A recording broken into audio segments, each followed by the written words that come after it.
Hello everybody, welcome to another What's Cooking with Chef Marc show. I have a couple of fantastic guests today with me, and my nephew Roman. Hello everyone. And Basil Bob. Hello. And if you want to see more content like this, more sauces, entrees, and desserts, everything Italian, please subscribe to the channel and you'll always be notified on the best Italian cuisine. Okay, so let's get started with cooking the perfect pesto sauce. And where did pesto come from, guys? We went over this a little while ago. Where did? Has to be from Italy. That's from Italy. Has to be. And the pesto region, the Liguria region, is up north in northern Italy, and it's called Genoa. Everyone knows where Genoa is because once I was driving across country in Italy years ago, and I started noticing that up in the mountains ahead of me in Genoa, you could see the marble. You could see the white, it looks like white snow, but it's actually marble. And that's where they get a lot of the beautiful marble also is Genoa. So marble, pesto, where you can I go? So let's make the perfect pesto here. Bob, you guys are gonna make it, and I'm gonna talk about the ingredients and what we do. And underneath you can read all about the ingredients and what we're doing and how to do it at home. But this is what we do at the hotel. We make several batches like this.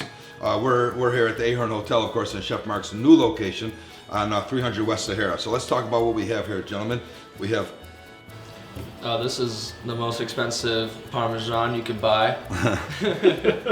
I'm crazy about quality, and that's why Bob's here, because we want the highest quality. And this basil, Bob, tell us a little bit about, you know, what will you go through to get to this? I mean, this is pristine. This is the best looking, smelling.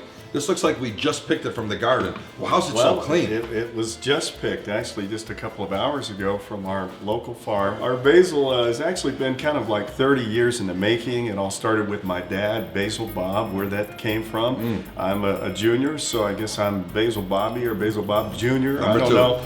But that's the name of our business, Basil Bob's Finest. So we're excited that for 30 years we've kind of perfected this formula, the best ingredients. I have to interrupt you because I just put a leaf on my mouth and it's like, that's like 100 times more flavorful than what you could buy in any store, anywhere. This is just on the vine, you can tell. And this is grown indoors, hydroponically. All hydroponic, indoors, with a perfect temperature, perfect formula and everything, and no bugs. Yeah, so. No bugs. I try to grow this in the backyard. I'm sure several people have too, and either the summer heat kills it, or you go out there and there's all holes in it from those wonderful neighbors that we have underground, the bugs. Right. So yeah, Roman, we've been trying to grow basil every day at the house. They turn in the mud all the time. I water them so much, and they still, it's just, and even when they do grow back, it's a tiny little leaf. Yeah, no, this is gorgeous. So let's talk about what else we have today, Bob, because since you're going to be cooking, you're going to get this beautiful, you have a blender at home, so we have a really,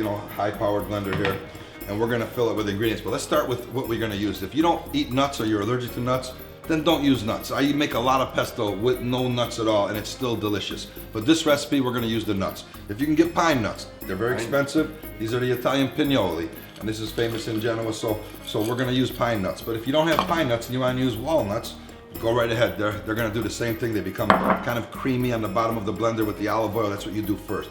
So let's start with what we're going to do first. Okay. Let's put the amount of pine nuts right in this little machine here, la macchina, the machine. I know you're not going to be exact, but about how much is that, would you say? It's on the paper, but I'm going to say a couple ounces. Just under 2 ounces of pine nuts. So that's in there. All right. Let's put a little bit of the olive oil in there now, about maybe half of it, and we're going to start blending this up. That's perfect right there. Perfect. Okay. That's some good looking olive oil.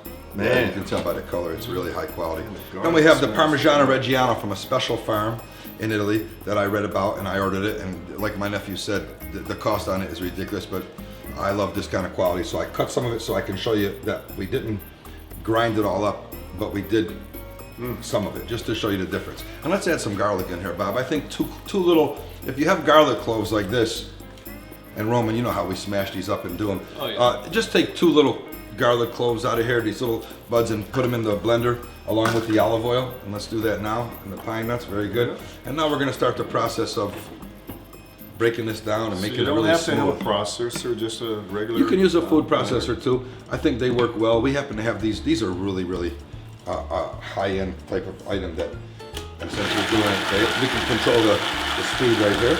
Okay.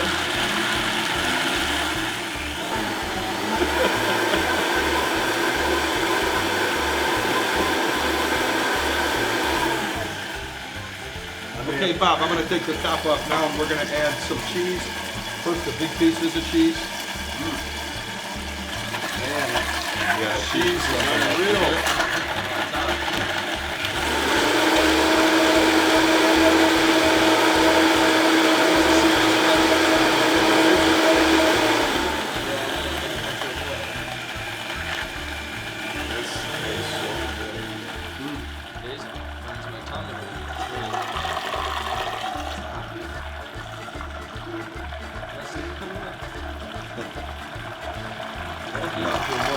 Okay, let's start stuffing the basil in there, guys. Okay. So first I'll take the top off. Come on, bro. How much of this? All of it's out there, but we're gonna leave that time for good stuff. Now we're gonna put the basil in, and that's gonna just keep working. And we have a long way to go here. Nice and slow. Yeah, just gonna get you. Go ahead. Just all the way up to the top. It'll grab it. So how much basil would you say we have there? Just give or take. Man, just about a pound or so. Just about a pound? Okay. Everybody knows you're not going to be able to go to the store and buy this kind of basil or this much amount of basil. So what you want to do is call us over here and we'll get the basil for you right from Basil Bob and you can make the pesto at home. Or I'll make you the pesto, you can buy it from me. Let's keep going with that. You've already made some amazing pesto, I gotta say. It's I know incredible. upstairs in the kitchen we got a bunch of containers of it. Sitting there, I come by, I smell it, and I'm like, wow. When you come to the restaurant, you're going to get some basil in the olive oil for the bread. That's where we're big on basil here now.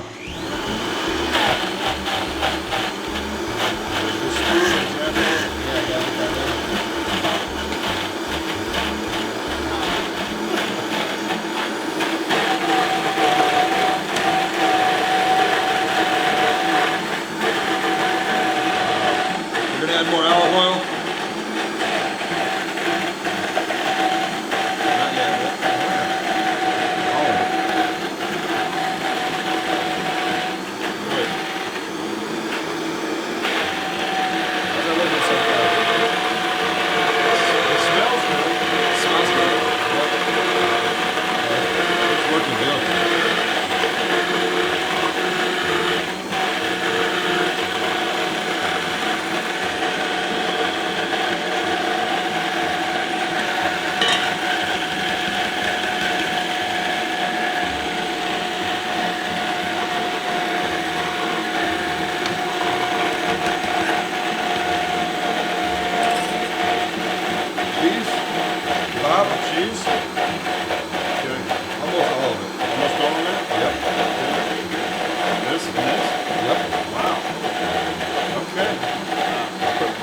Nice cup of cheese and a few pieces from the wheel just to show you that you don't have to grind it up.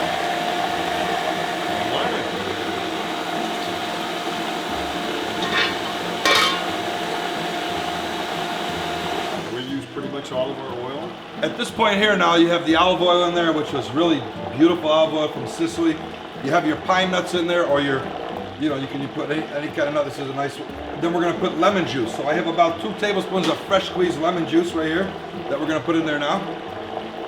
And that sort of activates all those flavors that you have in there, the cheese. Now we're going to add a little salt and pepper. I have freshly ground black pepper. I'm going to put, this is what my pinch looks like. So that's about that much. Boom, that's Chef Marc pinch. Let's do the same thing with the salt. A little bit like a pinch like that. Chef Marc pinch.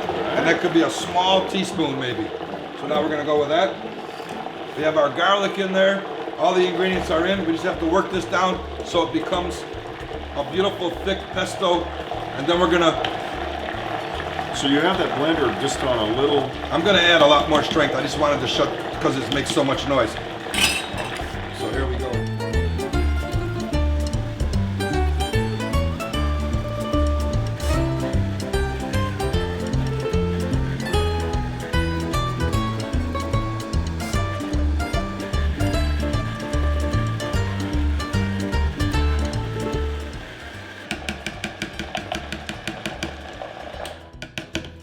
Finito. Now we have a beautiful pesto sauce. What can we do with this pesto sauce? So many things.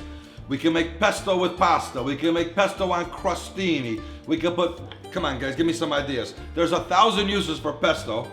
And believe me, if you make this pesto, you're gonna at least use it 10 different ways at home because you have bread at home, right? So you can put it on nice toast. You can put it on a baked potato. What else, Roman? Give me some ideas. I like to cook with it. If I'm cooking some chicken on a pan with some flour, I put the pesto right on top and stir it with some more oil. Bob, you've been doing a lot of things. Bob's been getting pesto from us for a while, so he's been doing a lot with the pesto. Give me one of them bowls, buddy. Yeah, we've been putting it on veggies, all kinds of crackers. I mean, it just goes great on everything. Eggs, you know. We like to. Beautiful, scrambled eggs. Okay, so let's take our pesto sauce now. Let's get it out of the blender or the food processor. Or if you really want to work yourself hard, you can use a mortar and pesto, but we're not going to do that today because this thing really emulsified this really nice. So now let's just bring this over there, out of the way. Okay, let's have some fun. All right. And please, everybody at home, we came up with a few ideas, you know, and there's so many more. We'd like you to comment below on how you would use the pesto. What would you put it on? You know, your waffles? I don't know. Tell us. I mean, you know, there's no yes or no or right or wrong. This is just how you want to eat it. Wow. We're tasting it on my own fresh bread that we make at the restaurant. But look at that. It looks like a green paste, huh? That's great on pizza. When you put, even when the pizza comes out of the oven, you can have it on the side. Don't need nothing on the pizza but this. No, make your own pesto, huh? Bring them back over here. I'll show. I might give you some. What's up, Tom? What's happening, buddy? Want to taste some pesto?